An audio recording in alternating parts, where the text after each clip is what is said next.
masih sebagai saksi nih. Nah, lanjut 18.20 sholat, pemeriksaan dihentikan. Sesaat setelah selesai sholat, Babe Aldo menyatakan ke tim yang dia merasa kayak ini akan dipaksakan dan untuk ditahan. Sudah ada semacam gelagat ya. Ya, gelagat dan itu diberitahukan kepada tim yang nggak ikut mendampingi. Gitu kan, informasi itu juga saya dapat juga. Kemudian sekitar pukul 19.00 waktu Indonesia Tengah, Babe Aldo langsung ditetapkan sebagai tersangka. Berarti ada gelar perkara yang terjadi dalam rangkaian tadi itu. Kemudian pendamping hukum menanyakan kan kapan, tim advokat yang di sana itu menanyakan kapan gelar perkara dimulai, siapa ahlinya, BAP gelar perkaranya kan harus sesuai KUHP. Betul. Nah kemudian sekitar pukul 7 itu juga rangkaian untuk BAP tersangka itu juga rangkaian BAP kembali dengan pelapor yang lain. Jadi ada selain RA ada AW. Siapa itu? Dia itu salah seorang direktur BUMD, salah seorang direktur perusahaan BUMD di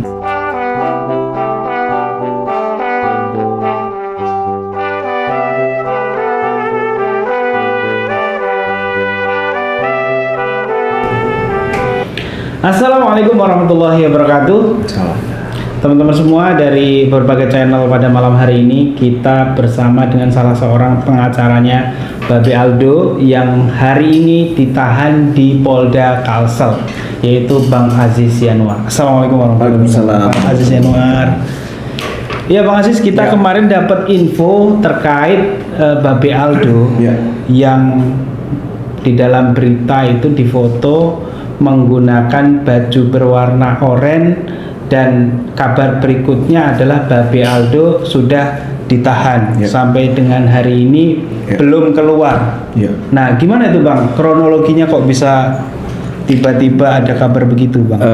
Baik, jadi memang kronologinya saya bisa bacakan supaya berurut kan, dan lengkap ya teman-teman. Gitu. Jadi memang saya sampaikan kejadiannya itu 13 Juni 2026 itu Babe Aldo mengupload pertanyaan kepada seorang ASN namanya RA. Inisialnya RA. Yang sebelumnya 15 hari yang lalu sebelum 13 Juni ini itu banyak netizen dan juga follower Babe Aldo itu memberikan informasi ada seorang ASN yang keluarganya tertangkap sebagai salah seorang tindak pidana lah gitu kan di lapas Karangintan Balangan, Selatan. Nah kemudian sesuai dengan etika jurnalistik dan kode etik jurnalistik, Babe Aldo melakukan riset sosial dengan mengumpulkan semua informasi yang dapat dan kemudian ditanyakan oleh Babe Aldo kepada media sosialnya. Babe Aldo AJ 135. Nah, kemudian tanggal 14-nya terjadi upaya musyawarah atau tabayun antara Babe Aldo dengan saudari RA tadi, dan itu disaksikan oleh pihak keluarga juga dari RA itu. Kemudian mereka minta untuk di-take down videonya informasi dan berita-berita itu di-take down dan kemudian saling memaafkan.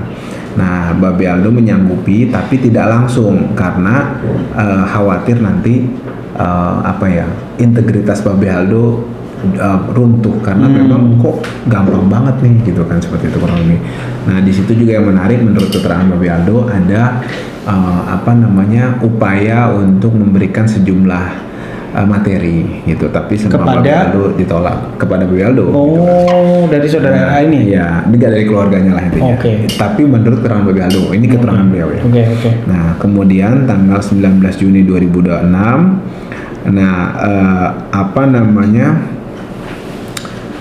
tadi ASN tadi itu melaporkan Babe Aldo dengan nomor LP B97 garing 6 Romawi garing 2026 garing SPKT garing Polda Kalsel.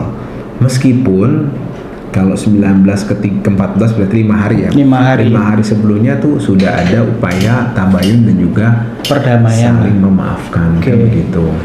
Nah kemudian prosesnya juga lumayan cepat. Jadi kalau dari sisi profesional bagus, asalkan profesionalnya ini adil semua begitu gitu. Ini cepat, jadi 23 Juni 2026 ada undangan klarifikasi. Nah, dikirim ke Surabaya. Dan Babe Aldo meskipun di Surabaya karena sedang menemani ibunya yang lagi sakit, nah tetap kemudian datang. Kemudian bukan datang maksudnya, sanggup untuk memenuhi. Nah, kemudian tanggal 29 Juni 2026 ada penyidik datang ke Surabaya.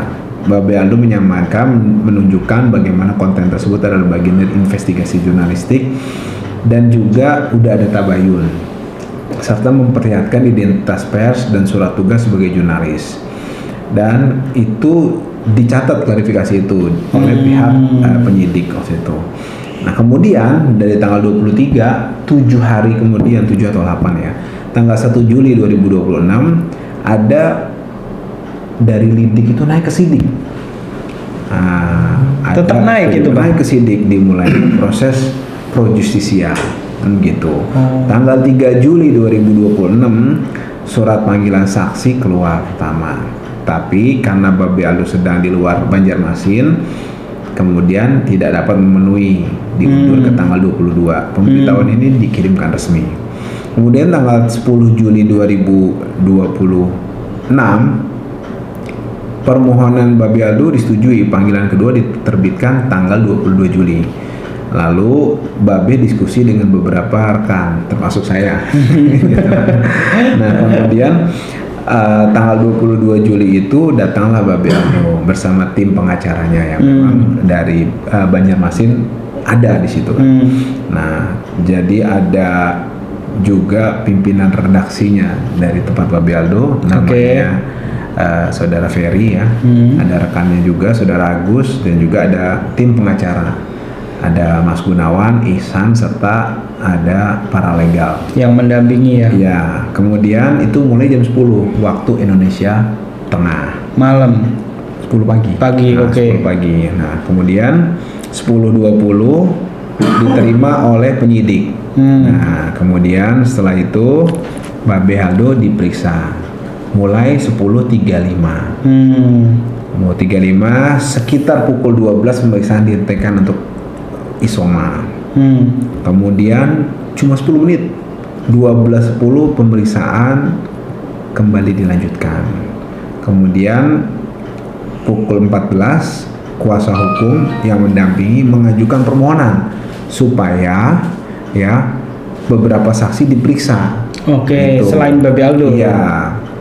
Nah kemudian sekitar pukul 15 pemeriksaan Babe Aldo dihentikan untuk isoma juga. Kemudian Babe Aldo 19.30 masih sebagai saksi nih. Nah lanjut 18.20 sholat, pemeriksaan dihentikan. Sesaat setelah selesai sholat, Babe Aldo menyatakan ke tim yang dia merasa kayak ini akan dipaksakan dan untuk ditahan. Sudah ada semacam gelagat ya. Ya gelagat dan itu diberitahukan kepada tim yang nggak ikut mendampingi. Gitu kan, informasi itu juga saya dapat juga. Kemudian sekitar pukul 19.00 waktu Indonesia Tengah, Babe Aldo langsung ditetapkan sebagai tersangka. Berarti ada gelar perkara yang terjadi dalam rangkaian tadi itu. Gitu. Kemudian pendamping hukum menanyakan kan kapan, tim advokat yang di sana itu menanyakan kapan gelar perkara dimulai, siapa ahlinya, BAP gelar perkaranya kan harus sesuai KUHP. Betul. Nah kemudian sekitar pukul 7 itu juga rangkaian untuk BAP tersangka itu juga rangkaian BAP kembali dengan pelapor yang lain Jadi ada Selain kasus yang RA, lain. selain Ada. RA. Selain RA ada AW. Nah, Siapa itu? Dia itu salah seorang direktur BUMD, salah seorang direktur perusahaan BUMD di daerah Banjarmasin, gitu. Apa Daerah Kalimantan. BUMD-nya? PAM. PAM, Ya. oke, menarik ini. Nah, kemudian Babe Aldo menyatakan kondisi kurang sehat, meminta pemeriksaan dihentikan. Nah, kemudian handphone Babe Aldo juga Disita. sudah mulai disita Oke. barang bukti dengan menunjukkan surat penggeledahan. Nah, kemudian sekitar 1 jam setelah itu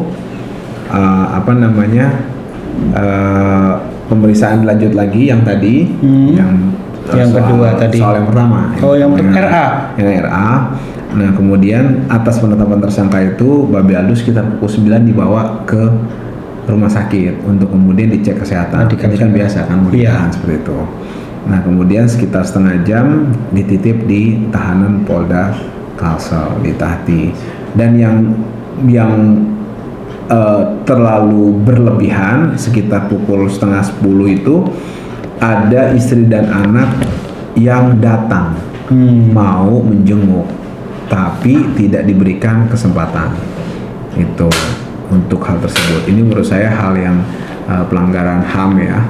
Jadi memang seperti biasa, dan kami di sini tim advokat dan juga masyarakat mempertanyakan ya kepada Pak Presiden. Nantinya juga kita akan tempuh upaya ke perlindungan hukum ke Komisi 3 terkait masih adanya tindakan-tindakan out of prosedur dan juga dugaan kriminalisasi ya, yang seharusnya zaman rezim Pak Presiden Prabowo ini udah nggak ada lagi.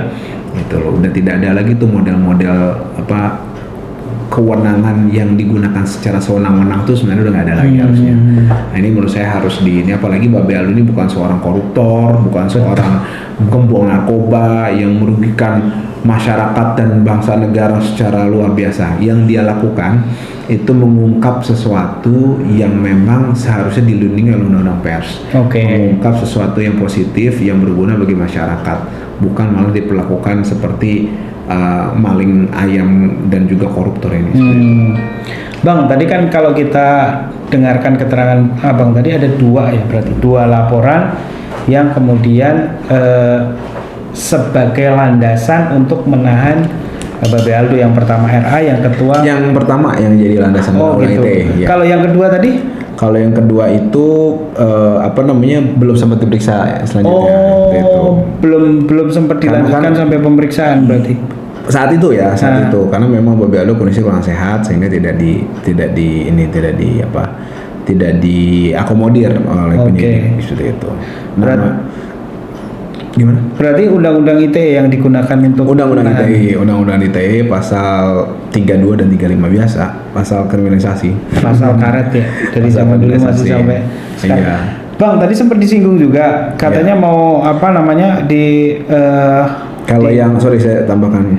Kalau yang satu lagi itu pasalnya itu sama dan mirip. Nah, sama dan mirip beberapa, ada pasal 433. Apa itu? Yang ini ijazah palsu. 433. Kalau ijazah itu kan 433, 434. Nah, ini 433 junto pasal 441 mengenai menyerang kehormatan nama baik dengan cara menuduhkan suatu hal yang kurang lebih fitnah. Menuduhkan suatu hal yang pencemaran nama baik deh nih. 433 pencemaran nama baik. Kalau 434-nya fitnah. Oke. Oke, ada 2 tadi. Terus yang berikutnya tadi Bang Aziz sempat menyinggung akan ke Komisi 3. Udah sempat komunikasi dan sejauh mana? Sudah. Jadi pihak Komisi 3 alhamdulillah mengatensi dengan baik ya. Dan juga sudah juga berkomunikasi dengan pihak terkait informasinya, dan kemudian kami akan pihak terkait itu artinya pihak penegak hukum di sana. Gitu. Dan juga berarti artinya Polda juga sudah tahu kalau ini akan ke Komisi 3. Sudah tahu, dan juga kita sampaikan keberatan kita, dan juga rencananya nanti di RDP kita akan sampaikan semua keganjilan-keganjilan yang sebenarnya ini melanggar prosedur. Oke. Artinya maksud saya berbagai pelanggaran prosedur yang dilakukan oleh pihak kepolisian secara formil ini harus ada tindakan tegas dari pihak legislatif ya, dan juga masyarakat harus mengatensi ini supaya mereka tidak sewenang-wenang lagi gitu kan. Jadi dan saya rasa kami mempertimbangkan supaya pelanggaran formil ini itu ditanggapi serius dengan respon penindakan. Oke. Bukan cuma disiplin, tapi penindakan yang tegas jika memang pihak kepolisian dalam hal ini sudah berulang kali atau berulang melakukan tindakan pelanggaran formil ini. Iya. Artinya berarti ini akan sampai ke Komisi 3 dan dari pihak Polda pun sudah ada info soal rencana RDP-nya Bang Aziz mengenai kasus ini. Kalau RDP-nya saya nggak tahu, tapi kalau misalnya kita komplain ke Komisi 3 dan juga rencananya kita akan komplain juga ke Presiden juga jelas. Oke, menarik ini teman-teman semua. Jadi kalau tadi sempat diceritakan oleh Bang Aziz tadi bahwa istrinya juga sempat ke sana dan sama anaknya bersama anaknya. Itu sempat lihat fotonya juga Bang di sosial media. Iya, dan ini nggak boleh. Maksud saya nggak seperti itu juga gitu kan. Jadi mereka itu penegak hukum menggunakan kewenangannya nggak boleh sewenang-wenang gitu kan. Harus ada aspek kemanusiaan dan juga di situ juga ada anak gitu kan. Ini menurut saya pelanggaran yang HAM yang harus disikapi dengan baik gitu kan, untuk kemudian pelaku-pelaku itu ditindak lah gitu supaya tidak begitu. Ini kan presiden buruk dalam penegak hukum, tapi caranya menurut saya tidak memiliki hati nurani dan tidak bermartabat lah. Bang, tadi kan sempat di awal ya, Abang sempat cerita soal RA, kemudian ada dirut salah satu AW. Dirut salah satu. Asalnya beda soalnya itu. BUMD di sana. Tapi kan kita lihat Babe Aldo ini beberapa kali di konten media sosialnya seringkali ada semacam nasihat atau kritikan kepada salah satu BUMD di sana. Ya. Nah, apakah ada kaitannya Bang kira-kira tentang kita sebutlah kriminalisasi Babe Aldo ini kira-kira? Ya, menurut saya secara kasat mata mungkin nggak ada, tapi secara kasat mata kan ada gitu loh. Kenapa? Karena gini, kita gampang aja memandangnya. Bagaimana bisa ya mereka menetapkan pelanggaran Undang-Undang ITE pasal 32-35 ya, tapi bertentangan dengan norma dan juga kehendak pihak yang menyusun undang-undang itu sendiri. Oke. Nah, salah seorang ahli yang memang waktu itu saya pernah berdiskusi juga, Pak Hendri Subiakto, yang menyatakan ada peran beliau di situ, itu menyatakan bahwa pasal 32-35 itu ditujukan untuk cybercrime, finance crime kan begitu, bukan untuk hal-hal yang berbau personal gitu loh. Jadi apalagi ini kan deliknya awalnya delik aduan. Delik aduan itu ya tidak bisa digabungkan atau bahkan berganti jadi delik umum gitu loh. Yang dimaksud itu kan di pasal itu kan mengubah, manipulasi, menciptakan ya produk dokumen elektronik yang kemudian dianggap seolah-olah itu asli. Maksudnya kan sebenarnya gini, ketika kita tuh ada transaksi elektronik menggunakan bukti transfer, kemudian kita menyatakan kita sudah mengirim uangnya, kemudian kita edit itu. Iya. Berarti kan saya merubah produk digital dari perbankan itu, diedit, dimanipulasi seakan-akan itu asli. Itu saya kirim ke Mas Arif misalnya, Mas Mara mengirim barang, padahal itu bohong, belum dibayar. Iya. saya manipulasi bukti itu maksudnya pasal 32 35 yang membedakan 32 itu ada pemilik, saya lupa 32 itu ada pemiliknya, 35 itu milik publik gitu loh. Nah, jadi bukan kemudian saya edit fotonya Mas Arif kemudian saya ini loh lucu ya begitu kan, nggak terima lapor saya dikenain pasal 32 35. Itu namanya penegak hukum, dalam hal ini kepolisian, bikin norma baru. Nggak boleh dia begitu mentafsirkan di luar kehendak dari pembuat undang-undang gitu loh. Pembuat undang-undang itu kan DPR beserta dengan para ahli ya, kemudian memformulasikan itu dengan norma-norma tadi itu, ada syarat-syaratnya gitu loh. Nah, menurut saya itu harus diperhatikan gitu, nggak bisa mereka kemudian menafsirkan sesukanya. Yang tadi saya katakan, nah kalau begitu ceritanya menyimpang dong undang-undang ITE itu dari memang maksudnya. Hampir semua maksud dari undang-undang ITE itu adalah supaya kejahatan-kejahatan perbankan, kejahatan-kejahatan keuangan yang menggunakan media elektronik itu tidak terjadi ataupun ada hukumannya ketika dilakukan, kan begitu. Bukan kemudian masuk ke ranah private. Karena gini, kenapa itu hukumannya tinggi-tinggi dan bisa ditahan? Karena itu kan dampaknya meluas, menimbulkan kerugian-kerugian yang memang dimanfaatkan secara material gitu loh. Bukan saya jelek-jelekin Mas Arif, mukanya saya edit kemudian dipakai undang-undang itu. Gila menurut saya itu orang-orang yang menggunakan undang-undang secara serampangan itu, seperti itu. Tapi tetap masuk aja dan malah jadi delik umum. Secara huruf memang masuk, secara kata per kata masuk itu. Saya kasih tahu, kalau begitu ceritanya ya, semua acara di televisi yang kemarin bahas soal ijazah palsu masuk itu. Betul. Karena semuanya dokumen di sebelahnya ditempelin gambar Suryo, di sebelahnya ditempelin Dr. Tifa, di sebelahnya ditempelin gambar siapa, gambar Bang Rismor siapa lah gitu misalnya. Di mereka memodifikasi kan dokumen yang itu kan. Nah kemudian siapapun bisa lapor itu. Betul. Bisa kalau misalnya yang merasa ya. Enggak, kalau pasal 32 kalau itu miliknya si milik orang yang mengupload itu bisa lapor. Atau sebaliknya saya lupa, atau yang 35 gitu kan. Nah, kalau yang satu milik publik. Nah, yang milik publik itu semua bisa lapor dong berarti.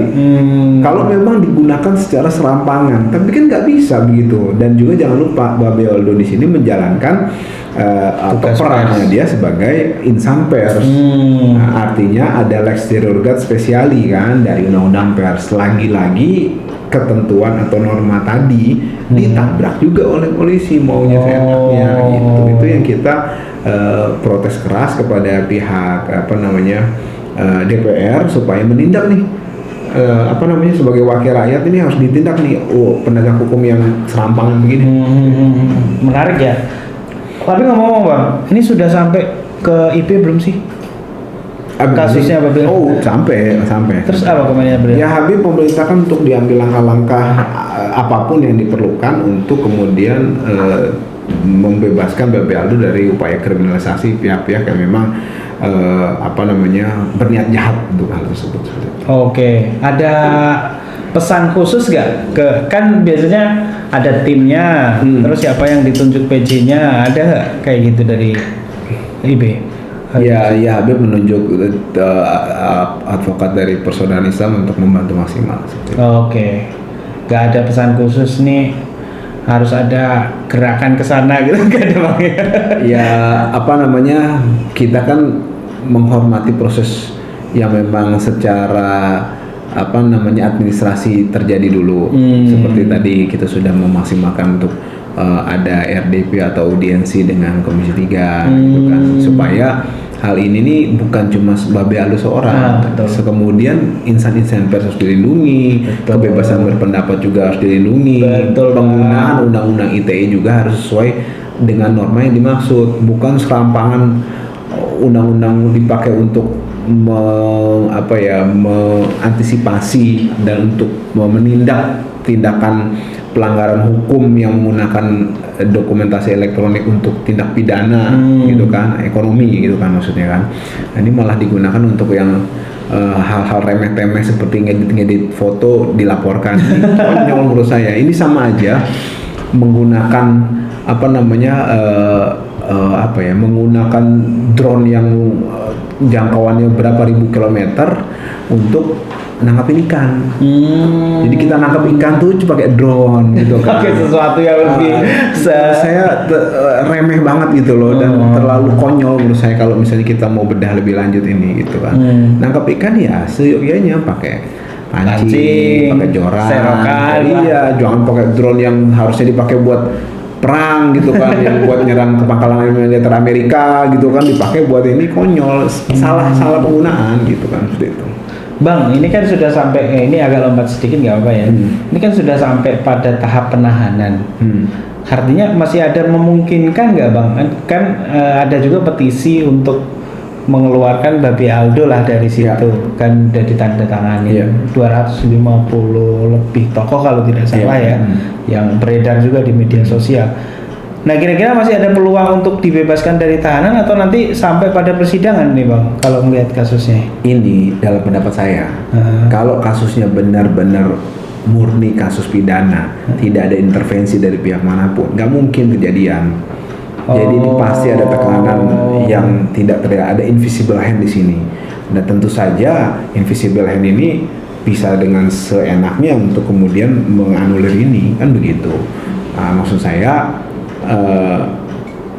kalau ditanya kemungkinan ya pasti bisa lah, gitu kan. Apa sih yang nggak bisa di Republik ini? Orang yang Babe Aldo yang nggak harusnya nggak ditahan jadi bisa ditahan lah, bisa ditahan ya. Yang harusnya orang nggak ditahan jadi ditahan. Gitu. Yang harusnya diborgol dipakai rompi orangnya nggak dipakai.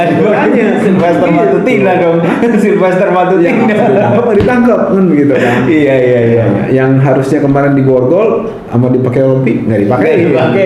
Gitu. Jadi menurut saya segala kemungkinan itu di negeri ini mungkin gitu kan. Babe Aldo yang cuma ngedit muka kemudian penjara, ditahan kan gitu kan. Tapi maling-maling yang ini dicari-cari dulu. Betul, cabai celah-celahnya untuk dibebaskan. Betul. Jadi ingat cabai sus deh. Ya tadi maksudnya nggak pakai baju oranye banget sebenarnya tadi. Aku tadi yang lain bayanginnya. Jadi Bang Aziz, berarti masih ada peluang untuk tidak sampai ke persidangan ya? Masih. Dan upaya secara formil kan ada pra-peradilan gitu kan. Iya. Beberapa kali pra-peradilannya. Udah jadi ke situ deh. Ya, jadi Bang Aziz ada rencana ke sana? Pendampingan kayak atau? Ya insya Allah tunggu arahan dari beberapa tokoh dan juga tuan-tuan guru yang memang nanti ini. Tapi kan yang penting nanti tujuannya kan upaya ini dihentikan, Babe Aldo bisa bebas.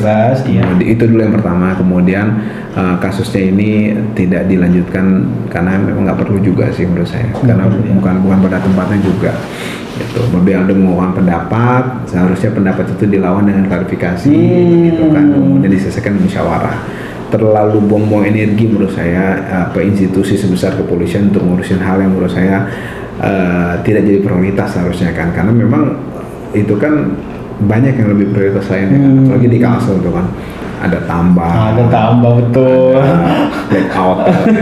Saya itu banyak lah di sana. Iya, lebih penting lah gitu kan menurut saya. Tapi kalau ada yang terganggu dengan upaya-upaya Babe Aldo untuk mengungkapkan yang hak dan batil, ya menurut saya ya kalau caranya kurang pas diingatkan lah kan begitu. Babe Aldo juga kan bisa diajak musyawarah. Tapi kalau memang itu terlalu hal krusial ya tinggal hukumnya ditegakkan yang benar maksud saya. Tapi Bang, semisal ini sampai pada tingkat persidangan, apa dampaknya Bang kira-kira ke depannya? Ya dampaknya ini akan jadi presiden buruk dalam penegakan hukum di Republik ini ketika insan pers, insan masyarakat yang memang peduli dengan kemaslahatan umat di sana, karena satu dan lain hal dia kemudian kan melakukan sesuatu edit-editan foto atau tindakan-tindakan yang memang seharusnya tidak sampai ranah pidana, dengan mudahnya dipidana. Jadi kan membahayakan. Jadi kemerdekaan pers, apa kabar Bang? Iya, membahayakan kebebasan berpendapat dan juga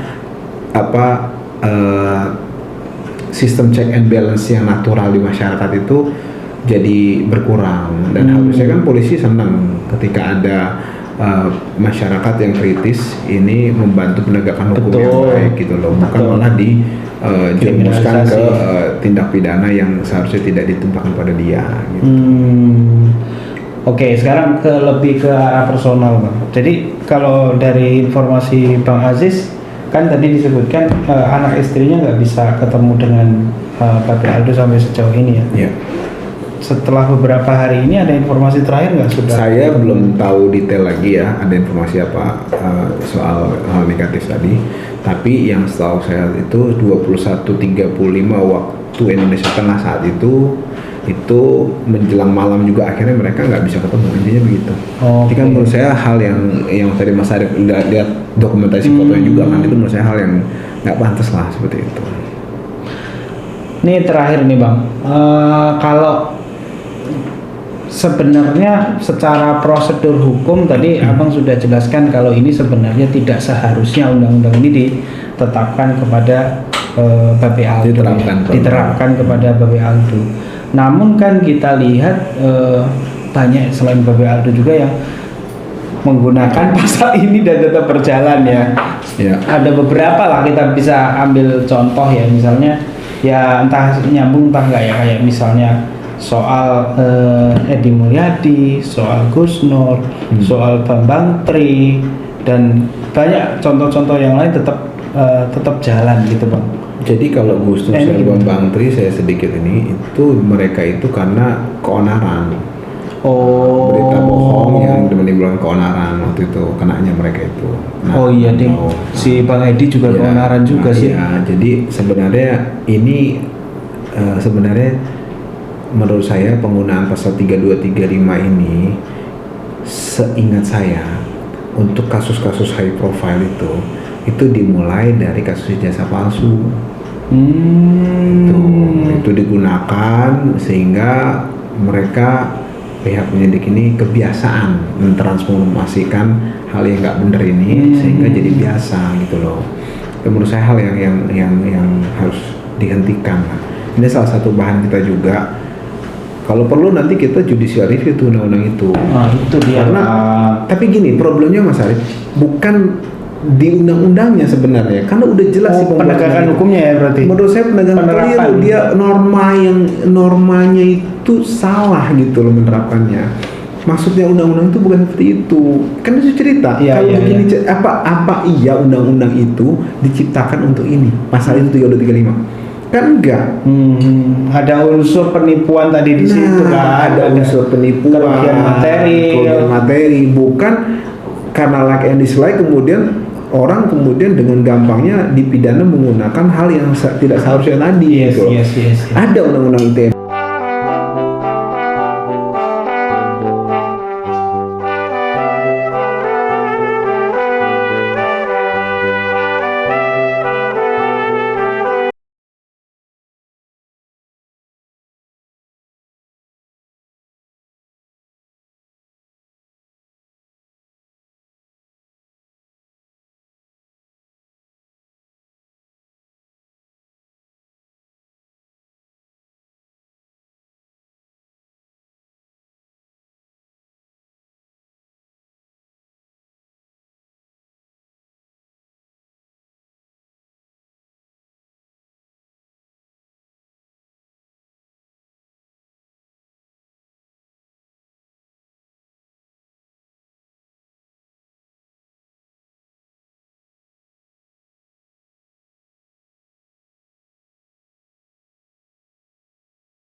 pasal 27